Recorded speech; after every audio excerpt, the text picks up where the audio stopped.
Soupargel, depuis 70 ans à votre service pour vous livrer le meilleur du surgelé.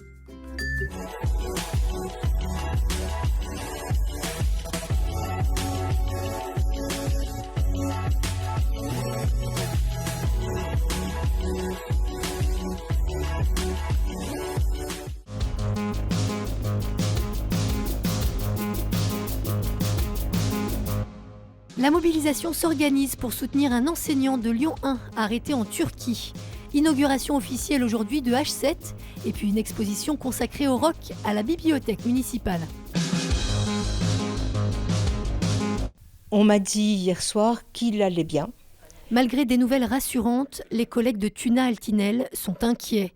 Ce mathématicien depuis 23 ans à l'université Lyon 1 est emprisonné depuis samedi en Turquie.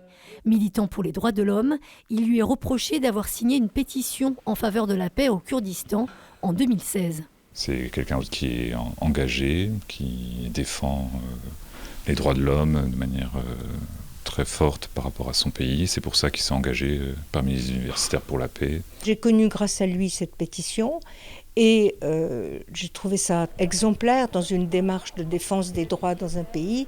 Le comité de soutien à Tuna Altinel prévoit de se rassembler ce soir place de la République et en appelle désormais au gouvernement français.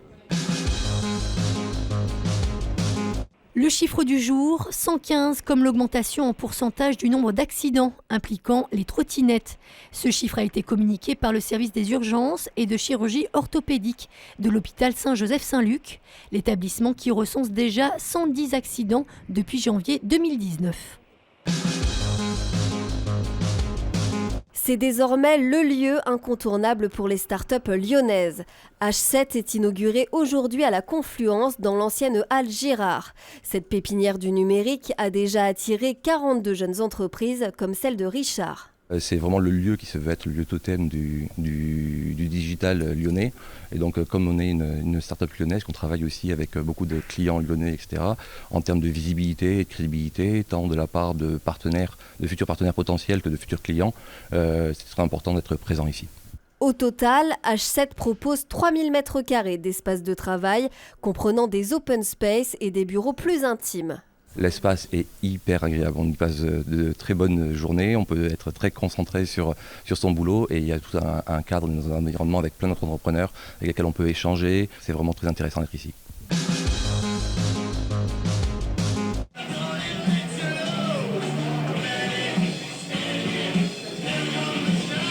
Le rock à l'honneur de la dernière exposition de la bibliothèque municipale de Lyon.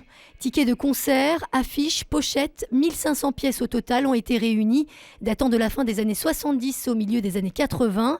Une époque qui a vu apparaître des groupes comme Carte de Séjour ou Star Shooter.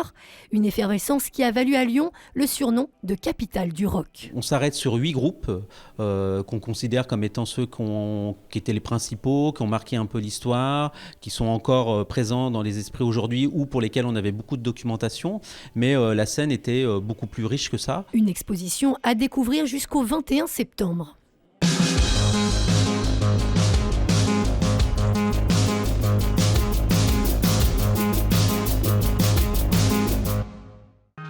L'info continue sur tlm.tv, les réseaux sociaux et le fil info.